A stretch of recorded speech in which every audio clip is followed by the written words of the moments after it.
오늘 우리에게 주시는 하나님의 말씀은 사도행전 11장 19절에서 26절까지의 말씀입니다. 사도행전 11장 19절에서 26절까지의 말씀을 저와 함께 교독하도록 하겠습니다.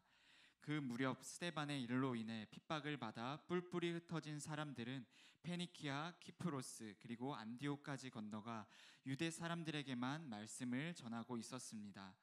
그런데 그 가운데 키프로스와 구레네 출신인 몇 사람은 안디옥으로 들어가 그리스도 사람들의 주 예수의 복음을 전하기 시작했습니다.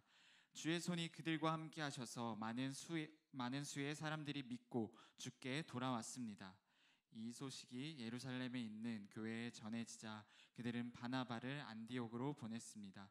바나바는 안디옥에 도착해 하나님의 은혜가 내린 것을 보고 기뻐하며 온 마음을 다해 주께 끝까지 충성하라고 그들 모두를 격려했습니다. 그는 착하고 성령과 믿음이 충만한 사람이었기 때문에 수많은 사람들이 주께 나오게 됐습니다. 그리고 바나바는 사울을 찾아가서 다소로 가서 만나 안디옥으로 데리고 왔습니다. 그리하여 바나바와 사울은 1년 내내 그곳 교회에 머물면서 많은 사람들을 가르쳤습니다. 그리고 안디옥에서 제자들은 처음으로 그리스도의 사람이라고 불리게 되었습니다. 아멘. 이 시간 정한유 목사님 나오셔서 당신의 이름은 이라는 제목으로 말씀 전해주시겠습니다. 네, 할렐루야.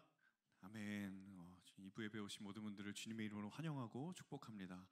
특별히 우리 영상으로 예배 드리시는 분들, 또 각자의 자리에서 처소에서 예배 드리시는 분들도 주님의 이름으로 환영합니다. 저희 W 공동체 예배는 주일 1부 10시 30분 그리고 주일 2부 오후 2시에 여의도 전곡 빌딩에서 예배 드립니다. 유튜브 채널 W 청년부 그리고 카카오톡 채널 W 공동체를 검색하시면 공동체 소식 받아보실 수 있습니다. 함께 기도하고 말씀 나누겠습니다. 하나님, 주의 말씀 앞에 우리가 겸손히 그리고 사모하는 마음으로 섭니다. 전하는 자의 입술을 주장하여 주시고 듣는 자의 마음을 열어주셔서 우리 모두가 주의 진리 가운데 거하는 거룩한 시간 되게 하여 주옵소서. 예수님의 이름으로 기도합니다. 아멘. 우리 모두에게는요, 이름이라는 것이 있습니다. 태어나면 항상 다 이름을 붙여주고요. 그리고 이름 외에 이제 사람들 사이에서 호칭이라는 것이 있습니다. 제가 누군가를 부르는 이름 외에 명칭, 그리고 누군가가 나를 부르는 이름 외에 명칭이 있죠. 저도 호칭이 좀 몇 개 있습니다. 저 한 4개 정도 있는 것 같은데요. 목사라는 호칭이 있고, 아빠라는 호칭이 있고, 남편이라는 호칭이 있고, 아들이라는 호칭이 있습니다. 여러분은 어떤 호칭들을 가지고 계신지 저마다 다를 것 같은데요. 어떤 이름이든 뭐 호칭이든 다 마찬가지지만 여기 한 가지 중요한 특징 중에 하나가 무엇인가 하면 우리가 그 호칭을 통해서 그 사람이 무슨 관계를 맺고 있는지를 우리가 알게 된다는 사실이에요. 예를 들어서 제가 아빠라는 호칭을 가지고 있으면 저는 누군가와 아빠와 아들의 관계가 있는 것이죠. 또 저는 목사라는 호칭도 있습니다. 그러면 저는 제 목사와 관계된 성도님들이 있는 겁니다. 그래서 목사와 성도의 관계로 이루어진 관계를 의미하는 것이죠. 그런 관계도 있고요. 그 관계 안에서 또 한 가지 발견되는 사실은 무엇이냐면 바로 그 관계 사이의 영향력입니다. 제가 아빠입니다. 그러면 저는 아빠로서 저희 아이들에게 아빠의 영향을 주게 되어 있죠. 저는 또 남편입니다. 그러면 저는 누군가의 제가 남편이라고 부르는 저희 아내에게 그 남편으로서의 영향력을 미친다라는 의미가 담겨져 있죠. 무슨 이야기인가 하면 저를 비롯하여서 우리 모두가 누군가의 관계 안에서 서로 영향을 주고 받으면서 살아간다라는 겁니다. 이것은 예외가 없습니다. 모두가 다 해당되는 거예요. 내가 누군가의 관계 안에서 내가 누군가에게 영향을 주기도 하고 또 누군가로부터 영향을 받기도 한다라는 것이죠. 자, 그러면 그 모든 관계 속에서 반드시 우리가 직면하게 되는 물음들이 있는데 그것이 무엇이냐면 그럼 그 관계 속에 나는 무엇을 흘려보내고 있는가? 또 그 관계 속에 나는 어떤 흔적이 새겨지고 있는가? 그냥 단지 관계만으로서의 지나는 문제가 아니라 그 관계 속에 나는 무슨 영향을 주고 있는가? 또 무슨 영향을 받고 있는가? 분명히 우리는 이 물음 앞에 설 수밖에 없다라는 것입니다. 오늘 본문이 초대교회 역사에서 굉장히 의미심장한 대목인데요. 첫 번째로는 예수님을 믿는 사람들이 최초로 그리스도의 사람들, 그리스도인이라고 불려지는 굉장히 역사적인 대목이고요. 또 한 가지 측면에서는 최초로 이방인 교회, 안디옥 교회가 세워지는 사실 교회 역사에서는 굉장히 중요한 장면이기도 하죠. 자, 그 안디옥 교회를 구성하고 있는 공동체의 구성원들이 지금 그리스도의 사람들이라고 불리워졌다고 해요. 누군가가 그 사람들을 가리켜서 이 사람들은 그리스도인, 그리스도의 사람들이라고 이야기를 했다라는 거예요. 자, 그러면 그 명칭 안에, 그 호칭 안에는 무엇이 담겨져 있을까? 앞서 얘기 드렸던 것처럼 그리스도인이라고 하는 그 관계 안에 그리스도인의 영향을 누군가에게 주고 있다는 것이죠. 당시에 그리스도인들이 크든 작든 어떠한 관계들을 가지면서 살아가고 있었는데 크게 두 가지 측면에서 이 그리스도인들은 관계 가운데 있었다라는 거예요. 첫 번째는 그 그리스도인들은 하나님과의 관계 안에 있었던 사람들이었다. 첫 번째 이 안디옥 교회의 그리스도인들은 하나님과의 관계 안에 있었던 사람들이었다. 자, 하나님과 관계가 없으면, 내가 예수 그리스도 안에 있는 관계가 아니라면 나를 부르고 있는 이 그리스도인이라는 호칭은 아무 의미 없습니다. 네, 무의미한 거예요. 근데 그들이 누군가를 나에게 그리스도인이라고 불렀다라는 그 말은 내가 지금 하나님과의 관계가 있다라는 것을 누군가가 알고 있고 누군가가 느끼고 있다라는 거예요. 그러니까 그들이 주님과 교제가 있었고 주님과 사귐이 있었고 하나님과의 깊은 임재의 체험이 있었기 때문에 그 사람들이 그리스도인이라고 말할 수 있었던 것이죠. 저는 그 호칭 하나, 그리스도인의 사람들, 그리스도인이라는 한 단어가 그 자체로 우리에게 참 중요한 도전을 주고 있는 것 같아요. 그들뿐만 아니라 우리도 그리스도인이라고 스스로 말하잖아요. 누군가가 우리를 가리켜서 그리스도인이라고 말하는데, 그러면 과연 나의 삶은 정말 주님과 무슨 관계가 있는가? 내가 세상을 향하여 혹은 하나님을 향하여 제가 그리스도인입니다 라고 이야기를 하는데, 그러면 나는 그 주님과 무슨 관계가 있는가? 정말 주님과의 사귐이 있고 친밀함이 있어서 내가 그리스도인이라고 말할 만한 부분이 과연 있는가? 내가 그리스도인이라고 말하는데 내 안에 정말 주님과의 교제와 사귐이 정말 있는가? 굉장히 중요한 도전적인 질문을 이 그리스도인이라고 하는 단어가 우리에게 던져주고 있다는 거예요. 자, 또 다른 하나, 그리스도인들은 세상과의 관계 안에 있었던 사람들이었어요. 이 사도행전에 나타난 이 그리스도인들은 세상과의 관계 안에 있었던 사람들이에요.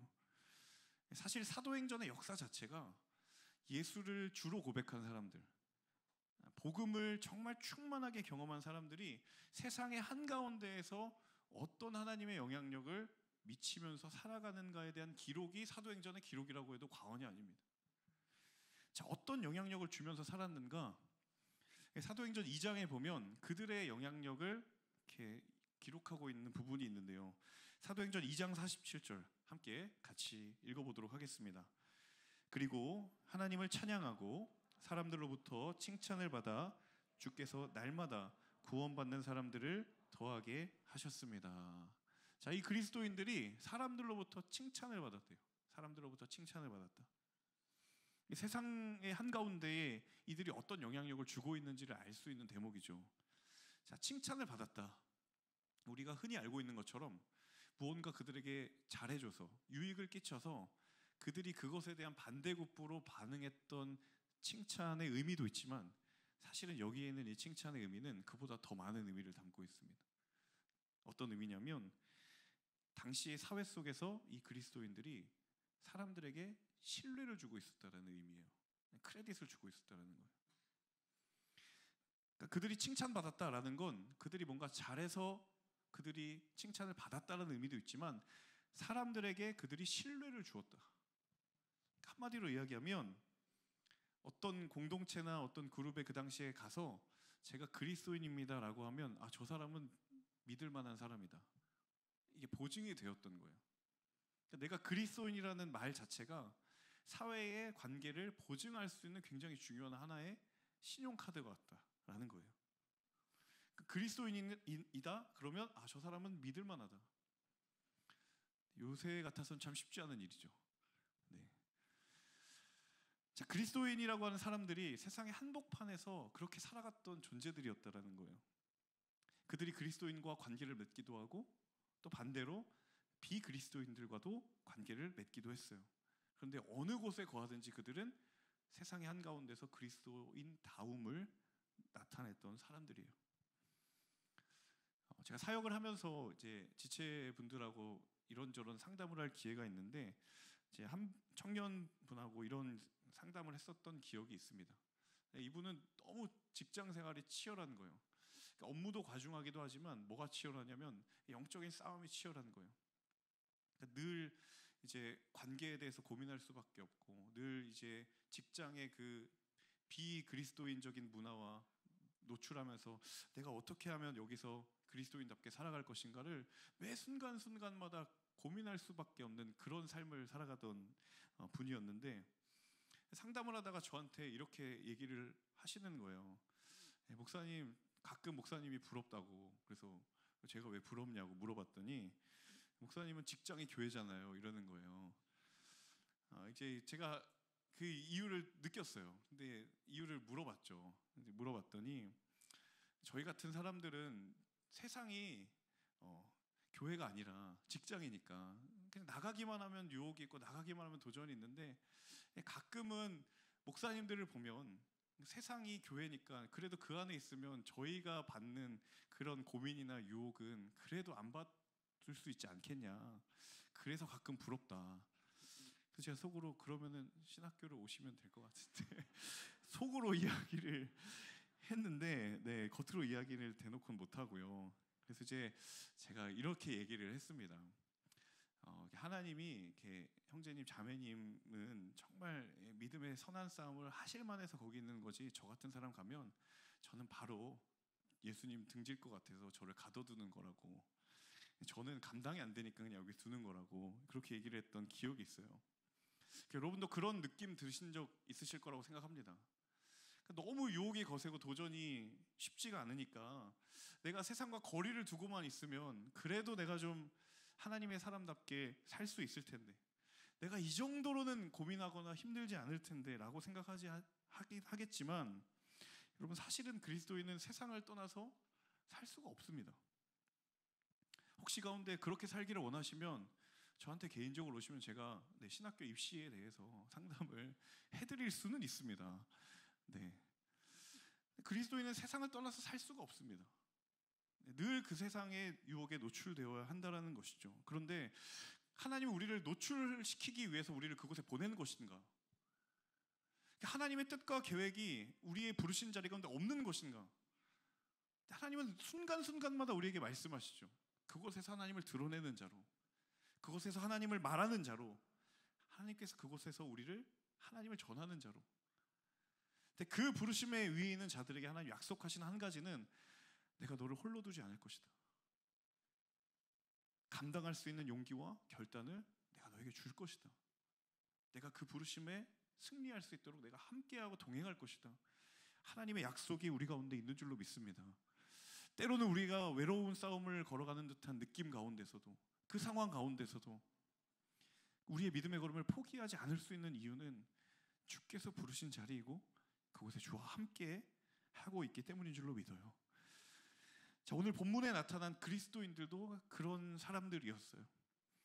본문에 우리가 크게 세 가지 정도로 이 사람들은 도대체 어떤 사람들이었을까 함께 나누기를 원하는데요. 첫 번째 함께 보고 싶은 것은 19절의 말씀입니다. 19절 함께 읽겠습니다. 그 무렵 스데반의 일로 인해 핍박을 받아 뿔뿔이 흩어진 사람들은 페니키아, 키프로스 그리고 안디옥까지 건너가 들에게만 말씀을 전하고 있었습니다. 자, 19절에 그 무렵 스데반의 일에 한번 주목해 보시면 좋을 것 같아요. 그 무렵 스데반의 일. 이 스데반의 일이라는 건 무엇을 이야기합니까? 사도행전 6장에 스데반이 순교하는 사건을 가리켜서 말하는 거예요. 동역자였던 스데반이 순교하게 되는 일이 벌어집니다. 굉장히 충격적인 일이었죠. 그 순교가 일어난 이후에 그리스도인들의 상황들, 함께하던 동역자들의 상황이 뭔가 한 사람의 순교로 인해 변화될 것을 기대했지만 사실은 변한 것이 하나도 없었어요. 그 일로 인해 19절 뒷부분을 읽어보시면 아시겠지만 그 일로 인해 여러 사람들이 다 뿔뿔이 흩어졌다라고 성경이 기록을 해요. 교회 역사에서 누군가 한 사람이 순교하면 그것 때문에 막 부흥이 일어나고 회개가 일어나고 이런 역사들도 있는데, 지금 이 구절은 그것이 아니라 한 사람이 순교했음에도 불구하고 오히려 상황이 더 악화되어서 사람들이 다 흩어질 수밖에 없는 상황에 처하게 되었다라는 거예요. 자, 그런데 그럼에도 불구하고 성경이 그 상황 가운데, 그 악화되는 것 같아 보이는 상황 가운데에 어떤 사람들이 있었는지를 전하는가 하면 19절 뒷부분에 보시면 우리가 보는 것처럼 흩어져서 말씀을 전하고 있는 사람들이 있었다. 말씀을 전하고 있는 사람들이 있었다라고 전하고 있다라는 거예요. 동역자가 순교하는 충격적인 상황이 벌어졌지만 그럼에도 불구하고 흩어져서 주의 말씀을 전하는 사람들이 있었다라는 것입니다. 왜 이것이 가능했을까? 그 그리스도인들은 바로 영적인 의미를 따르는 사람들이었기 때문입니다. 동역자가 순교했고 핍박이 더 거세졌고 흩어지는 상황이 벌어졌습니다. 그런데 그런 일련의 상황들이 남겨진 그리스도인들이 무언가를 선택하고 결단하는데 어떠한 영향도 주지 않았다라는 거예요. 오히려 그들의 마음 가운데 있었던 살아 숨쉬는 물음들이 무엇인가 하면, 이 상황 가운데 하나님은 무엇을 계획하고 계신가? 하나님이 이 상황 가운데 무엇을 뜻하고 계신가? 그 영적인 의미를 끝까지 붙들려고 했고 하나님께 구했고 그 뜻을 찾으려고 몸부림쳤던 그들이 흩어져서 말씀을 전했다라는 거예요. 끊임없이 주의 뜻을 구하고 끊임없이 영적인 의미를 쫓으려 했던 것, 그것을 바라보고 그것을 붙들었던 사람들이 핍박이나 흩어짐의 상황이 그들에게는 전혀 문제가 되지 않았다라는 거예요. 오히려 그들은 하나님의 말씀을 전하는 자리로 나아갔다라는 겁니다. 여러분, 그리스도인은 영적인 의미를 따르는 사람들인 줄로 믿습니다.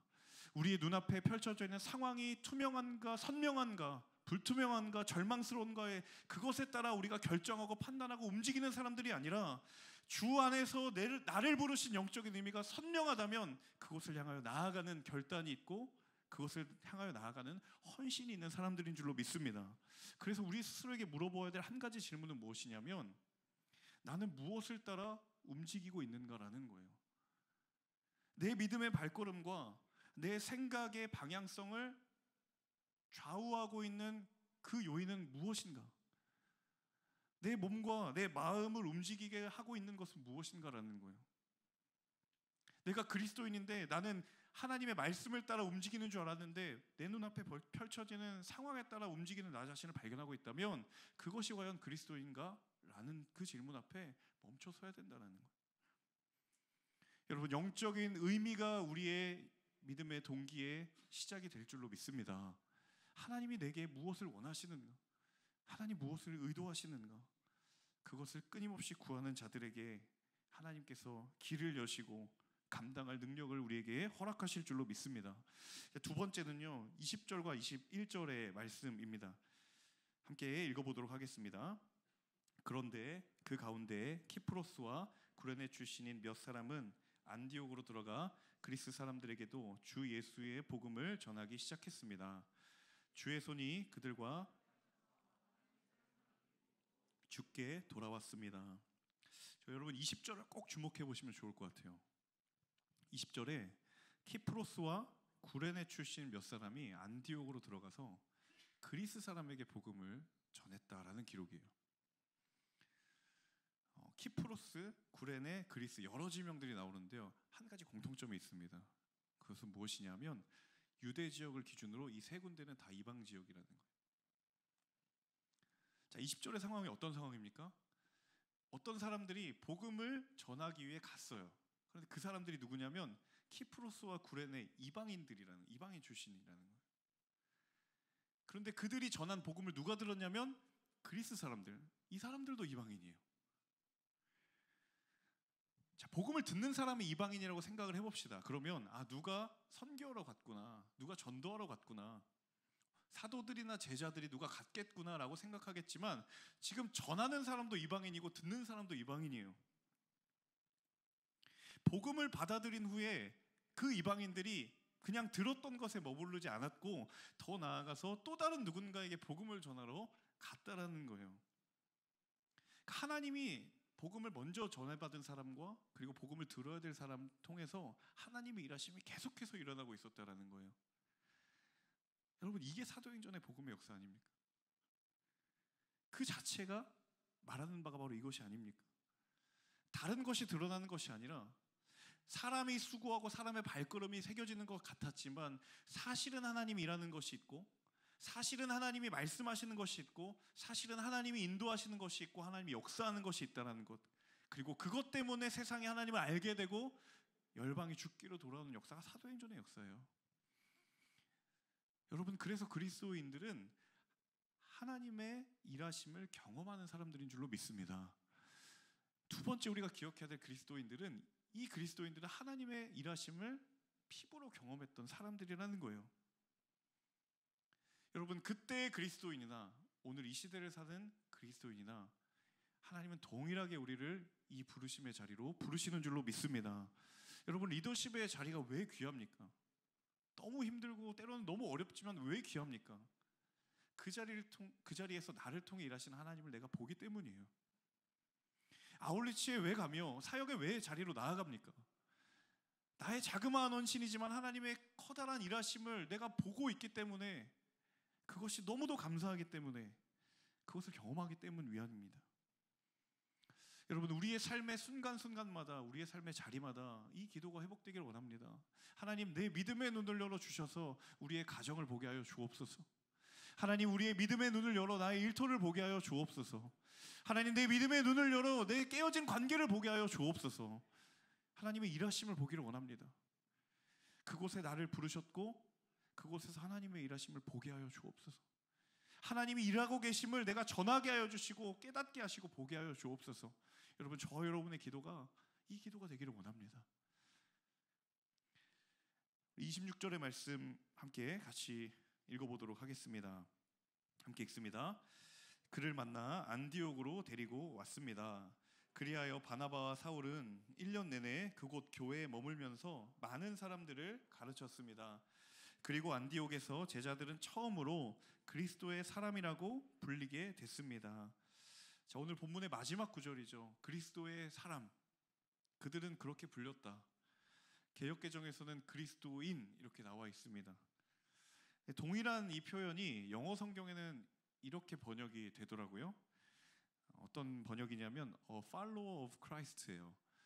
그리스도를 따르는 사람들, 번역하면 이렇게 되겠죠. 따르는 사람들, 쫓는 사람들. 그 당시에 그리스도인들을 지칭하는 말이 이 사람들은 그리스도를 따라가는 사람들이다, 쫓는 사람들이다라는 거예요. 우리는 이제 SNS가 이렇게 활발한 시대를 사니까 이 팔로워라는 것에 대해서 여러분 다 익숙하실 거라고 생각합니다. 저는 이제 개인적으로 SNS를 하지 않기 때문에 이 의미를 제가 이제 건너 알게 되지만, 이제 어제 전도사님 결혼식 때 그 전도사님이 어떻게 결혼을 하시게 됐는가를 서약하시다가 짧게 얘기하시더라고요. 못 오신 분들을 위해서 제가 간단하게 알려드리면, 어느 교회의 수련회에 갔다가 지금의 사모님을 첫눈에 반하고 이 사람을 알고 싶어서 인스타를 뒤져서 팔로우를 하고, 제가 1부 때는 적절치 않은 단어를 썼는데 2부에서는 순화해서 DM을 보냈다고 합니다.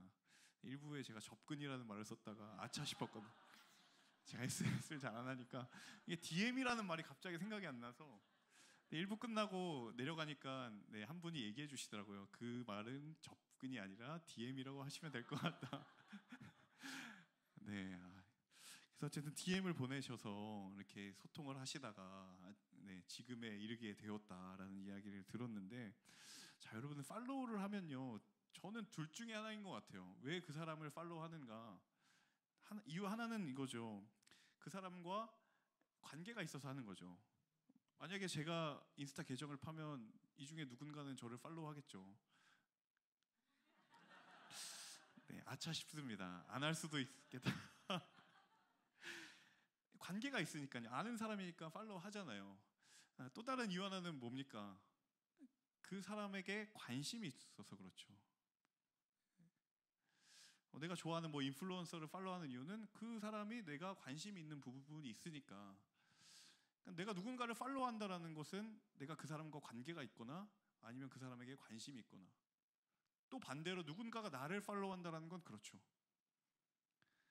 자, a follower of Christ, 그리스도를 따른다.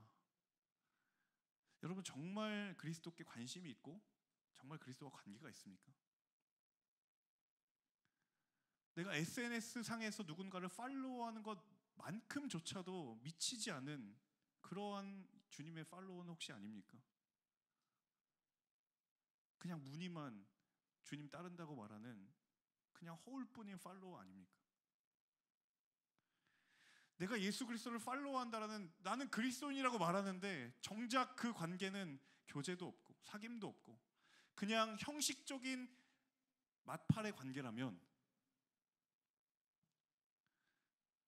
언팔하는 게 낫지 않겠습니까? 맞팔은 하고 있으나 실상은 언팔하고 있는, 내가 주님과의 관계가 있고 교제가 있고 내가 주님과 늘 주님에 대해 관심이 있는 정말 진짜 팔로워가 맞습니까? 여러분, 그리스도인은 a follower of Christ예요. 여러분, 이 질문 앞에 우리가 정말 진지하게 멈춰서 봐야 될 때가 되었습니다. 나는 주님을 안다고 이야기하고 주님과 친밀하다고 이야기하지만 사실은 실상은 주님에 대해 별로 아는 것이 없고, 그냥 어려울 때, 그냥 힘들 때 그때는 정말 주님이 필요하다 이야기하지만 그렇지 않을 때 정말 주님에 대한 관심도가 얼마나 높습니까? 여러분, 인스타 계정에 여러분의 팔로워를 한번 쭉 나열해 보면 거기에 보이지 않는 등급이 있지 않습니까? 정말 내가 교류가 늘 있는 사람이 있고 그냥 형식적으로 맞팔하고 있는 관계가 있고, 심지어는 내 맞팔 해달라고 DM이 와서 그냥 마케팅적으로 해준 사람이 있고. 여러분, 만약 주님과의 우리의 관계를 등급으로 나눈다면 주님은 과연 어디에 있느냐라는 거예요.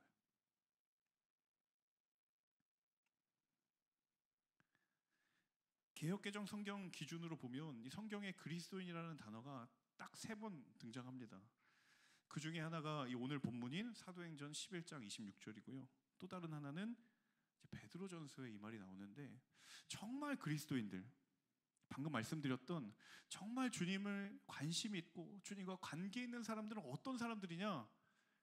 사도 베드로는 그 그리스도인의 정체성을 이렇게 이야기합니다. 우리 베드로전서 4장 16절 함께 읽어보도록 하겠습니다. 만일 그리스도인으로 고난을 받으면 부끄러워하지 말고 도리어, 아멘. 베드로가 말하는 그리스도인의 정체성은 무엇입니까? 고난을 받는 사람들이에요. 고난 얘기하면 이제 마음이 어려워지죠. 네, 나보러 힘들으라는 건가?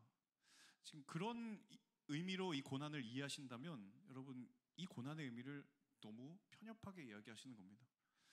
베드로가 말하는 이 고난의 의미는 내가 주님을 따르기로 결단한 순간부터 내 마음 가운데 이전에는 하나도 부대끼지 않았고 하나도 어렵지 않았지만 이제는 충돌하고 이제는 고민이 되고 이제는 멈춰서게 되는 그 상황을 가리켜서 고난이라고 이야기하는 거예요. 내가 예수를 따르기로 결단했던 그 순간부터 이제 우리의 삶에 포기되어져야 될 것들이 보이고 이제는 멀리해야 될 것들이 보이고 불편할 수 있는 것들이 생긴다면 그게 고난이라는 거예요. 내가 그리스도인이라는 타이틀을 달지만 않았어도 이런 고민 안 했을 텐데 이제는 고민하게 된 그것이 바로 그리스도인의 고난이다라는 거예요. 여러분, 주님을 찾아왔던 재물 많은 청년이 그 고민하고 갔잖아요. 근데 결국 그 고민하다가 어떻게 했어요? 나는 고민하기 어렵습니다. 돌아갔어요. 가난한 사람들에게 재물을 나눠주고 나를 따르라고 했어요. 그 전까지는 가난한 사람들에게 재물을 나눠주는 것이 마음의 부대낌이 전혀 아니었어요. 그건 내 일이 아니었으니까. 근데 주님을 따르려고 하다가 보니 이제는 그 명령 앞에 내가 부딪혀야 돼요. 그에겐 그것이 고난이었어요. 고난을 취하지 않았죠. 여러분, 우리 가운데도 내가 예수님을 믿기로 결단한 순간부터 내 삶의 중심으로 자리했던 것이 이제는 하나님이 내 삶의 새롭게 중심으로 두기를 원하시는 것과 이제는 충돌하게 될 겁니다. 성경에는 삶에서 닥치는 거창한 도전, 어려움들, 물론 고난일 수 있죠. 근데 그걸 이야기하는 게 아니에요. 내 안에 끊임없는 이 충돌, 가치관의 충돌, 인생의 방향성의 충돌, 시선의 충돌, 그 수많은 충돌 가운데에 하나님은 우리를 고난 가운데 부르신다라는 거예요. 그런데 그리스도인은 그 고난을 기꺼이 감당하는 사람들입니다. 그런 의미에서 보면 우리 다 지금 고난 중에 있죠. 만약에 주님, 내 마음을 어찌 그렇게 잘 아시는지 저는 고난이 없어요. 그럼 다른 주님일 수도 있습니다. 주님, 저의 주님은요, 저를 고민하게 만드신 적이 없어요.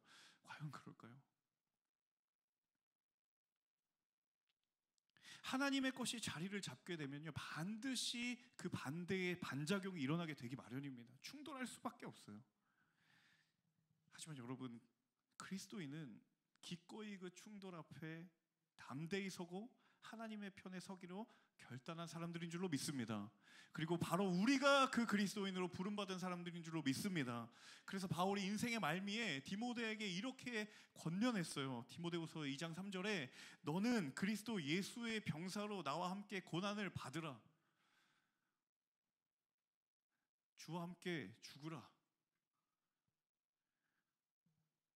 목숨을 내놓으라는 의미가 아니라 그 갈등과 그 충돌과 그 부딪힘에 기꺼이 맞서라. 하나님 편에 서라. 여러분, 저는 이 시대를 바라볼 때마다 이런 측면에서 봤을 때 이 시대는 고난의 시대입니다. 끊임없이 가치관의 갈등. 내가 주님 편에 서지만 않아도 더 좋아 보이는 것들이 정말 많이, 정말 강렬하게, 더 자극적으로 내 눈과 내 귀를 현혹하는 시대 가운데 우리는 살아가고 있습니다. 직장에 그리스도인임을 밝히는 사람이 적어지고, 그리고 그리스도인 자체가 적어지고, 그리고 그리스도인 다움을 숨기려고 해야 좀 더 편하게 살 수 있는 시대가 더 강렬하게 왔습니다.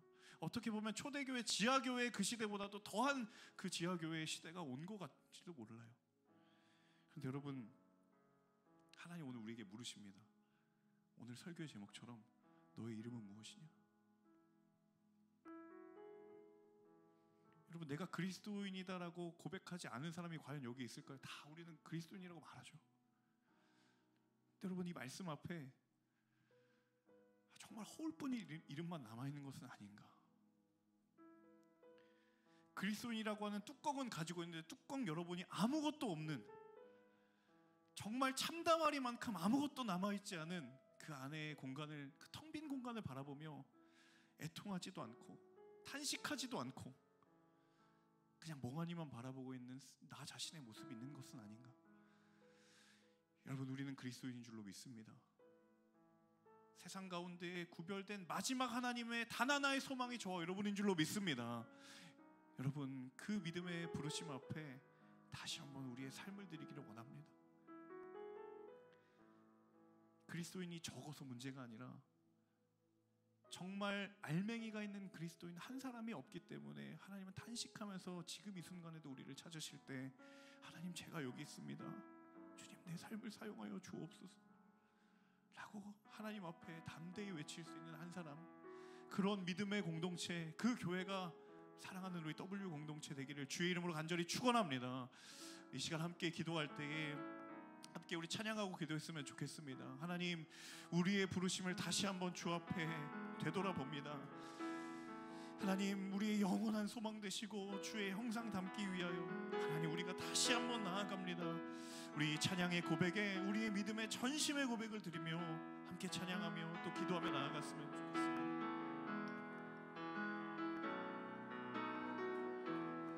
나의 부르심, 나의 영원한 소망, 예수님의 형상을 담는 것,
얼굴 보기 위해 은밀한 곳으로 내가 나아갑니다. 다시 한번 때에 잘 일어나서 찬양하며 나아갑시다. 나의 부르심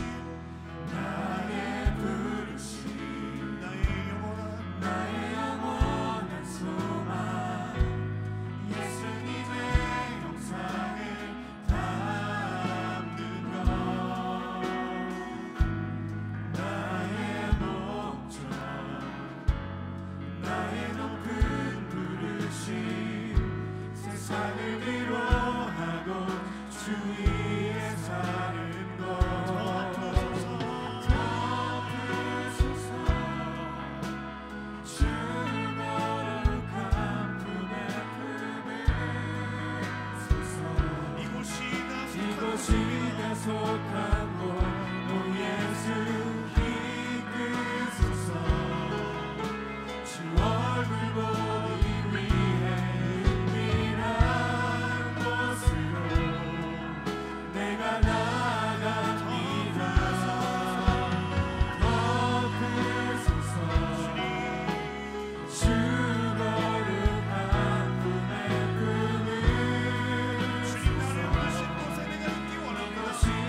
이곳이나 속한 곳 오 예수 이끄소서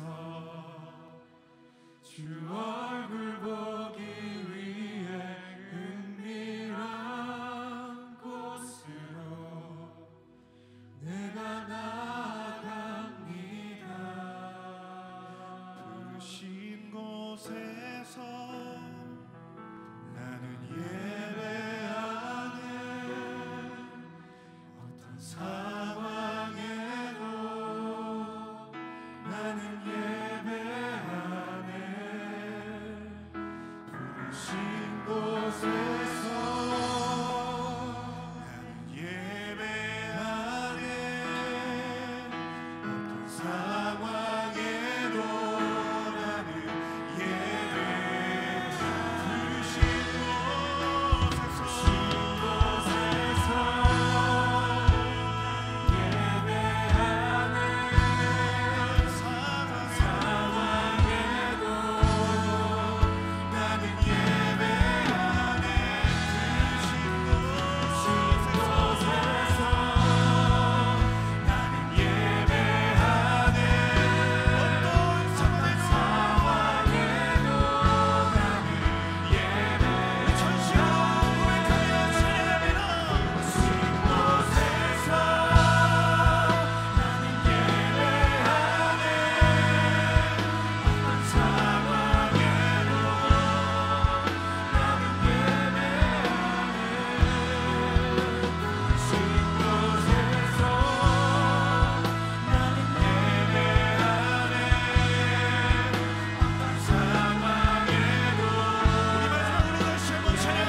각자의 가슴에 손을 얹고 이렇게 한번 고백하기를 원합니다. 하나님, 나는 그리스도인입니다. 함께 따라해 주시겠어요? 하나님, 나는 그리스도인입니다. 하나님, 그 이름에 합당한 흔적을 내가 살고 있는지 다시 한번 말씀 앞에 엎드립니다. 주여, 그리스도인의 아름다운 흔적이 내 삶 가운데에 선명하게 새겨지는 역사가 일어나게 하여 주옵소서. 그 부르심에 합당한 역사가 다시 시작되게 하여 주옵소서. 우리의 가정에 그리스도인의 다음이 회복될지어다. 우리의 일터에 그리스도인의 다음이 선포될지어다. 우리의 모든 삶의 자리마다 그리스도인 다음이 선포되는 거룩한 부름받은 자 되게 하여 주옵소서. 우리 주님을 향하여 두 손을 들고 주여 세 번 외치며 간절한 마음으로 결단하며 기도하겠습니다. 주여, 주여, 주여.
정하고 결단하고 매주일의 예배 자리마다 그렇게 기도하고 돌아가지만 하나님, 내가 마주해야 될 현실이 참으로 감당하기 쉽지 않은 삶임을 하나님 잘 아십니다.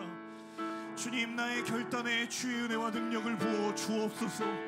거룩히 살아갈 힘과 두려움 없는 믿음 주실 주님을 찬양하는 삶이 되게 하여 주옵소서. 주님, 내 결단 위에 하나님의 최고의 열정이 부어지게 하여 주옵소서. 주님, 그리하여 나의 믿음의 걸음이 주님 보시기에 온전한 걸음 걸어가는 거룩한 믿음의 걸음을 붙들게 하여 주옵소서. 내 영혼아, 하나님의 자랑이 될지어다. 내 영혼아, 주의 마지막 보루가 될지어다. 우리 간절한 마음으로 주의 도우심을 구하며 이 시간 기도할 때에 한 손은 가슴에, 한 손은 주님을 향하여 들고 주여 세 번을 치며 기도합니다. 주여,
하나님, 다시 한번 우리가 말씀의 그 진리의 부르심 앞으로 나아가기를 원합니다.